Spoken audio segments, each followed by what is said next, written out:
And now it's time for Jonah 2:2. So in these next few videos, we're leading up to the summary of the perfect tense.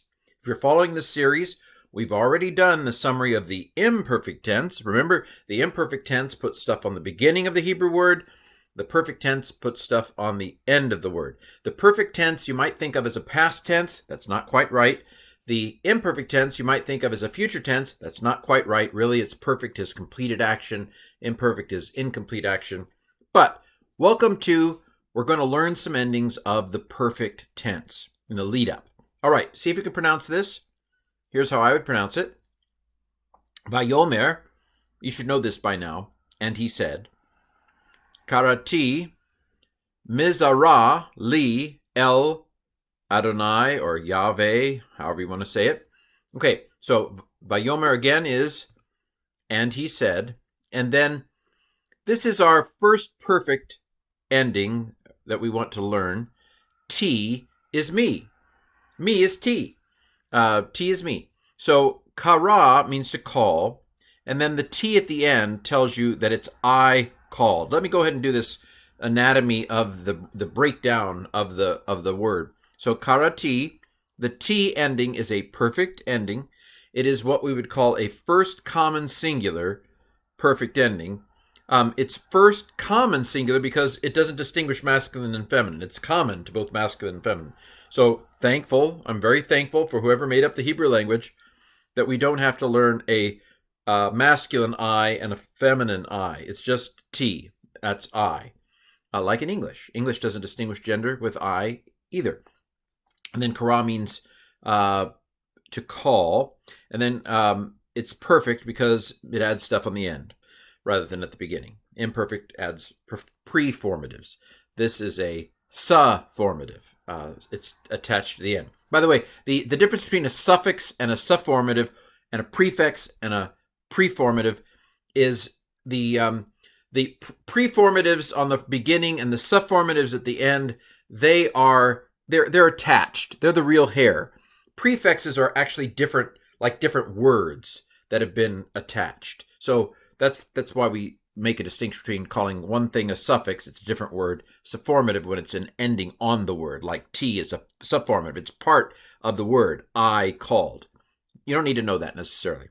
Okay, so, and he said, this is Jonah, and Jonah said, I quote, I called, there's no quote here, but if we were translating in English, we know there's a quote goes here. I called mizara, mem, hirik, doubling. What is that? That's from. It's min. Min is the preposition from, and nun assimilates when no vowel separates, so the nun has been sucked into the tzade, and the tzade is doubled. That's the nun right there. So min is from, and then zara is distress. From distress to me. This is not how we'd say it in English. We would say from my distress in English, and that's what you'll find in most translations, I suspect. But this is another way to do it in Hebrew. From distress to me. From my distress. And that you know Lee. I know Lee. It was my dad. But in this case, it's lamed, which means to, and hirik yod, which means me, to me. So, and Jonah said, quote, I called from my distress El Yahweh, to Yahweh. Okay? You understanding it? Well, of course you are, because you're smart. Actually, if you're not understanding it, don't worry. You'll get it. It will click. All of a sudden, you'll wake up in the middle of the night in a cold sweat, and you'll say, I get it. Maybe. Okay, so let's look at the rest of the verse here. Vaya aneni. That's a fun word. That's a fun word. Vaya aneni. Notice this ayin. Notice all of the pataks around the ayin. Gutturals love. I'm sorry. Yes.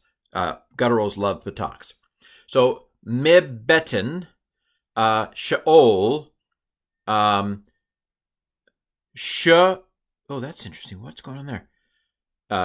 Shivati. This has got to be a consonantal vav. My first thought was, what's going on there? It's a sharuk with a patak under it. That doesn't make any sense. A sharuk's a vav, a patak's a vav. You can't have two vowels there. And that's when I thought, oh, this is a doubled vav. This is an actual vav. It's part of the word. It's a shavah. So it's shin, hirik, a doubled vav, patak, ayin, silent schwa. This syllable's closed because it's silent schwa is preceded by a short vowel, and then T. By the way, do you know T? You do know T. T is me. It's I. Okay. So let's look at this. So we've got and answered, and he answered me. So vav patak doubling is the converted answered. So this is a true past tense. Answered past tense. Yod is a sign of the imperfect, right? It's a preformative, third masculine singular. That's where the he comes from. That's where the he comes from the yod. There's no sharuk, so it's singular. It's not they, it's singular. And then the ni. This is the ending that says ni. This is the first common singular suffix, and that's where the me comes from. So the and comes from the vav. The he comes from the yod. Answered comes from ana. And then me comes from ni. And he answered me, mebeten. So mem, hirik, doubled bet, it's min. Nun assimilates, no vowel separates. So this is from. This is in construct. It's called a seglet word. Segol. Beten. Seglets accent the second to last syllable, I believe. Sheol is Sheol, which is the place of the dead. It's not hell in the sense of fire. The Old Testament has no concept of a fiery afterlife. Sheol is the realm where all the dead go. It's a metaphorical place of the dead, as it were. Sheol. From the belly of death is basically what Jonah is saying here. God answered me from the belly of death. I was at death's door in this fish, and he answered me from the belly of Sheol. I cried. No, I'm sorry. And he answered me from the belly of Sheol. I cried. We've seen this, right? T. We just had it on the previous slide. This is the first common singular perfect tense ending. So it's I cried. And Shava is the word. Okay? And he answered me. From the belly of Sheol I cried. Shama ta koli. From the belly of Sheol I cried. You heard my voice. So Shema is to hear. You may know that great verse in Deuteronomy. Hear, O Israel, the Lord our God, the Lord is one.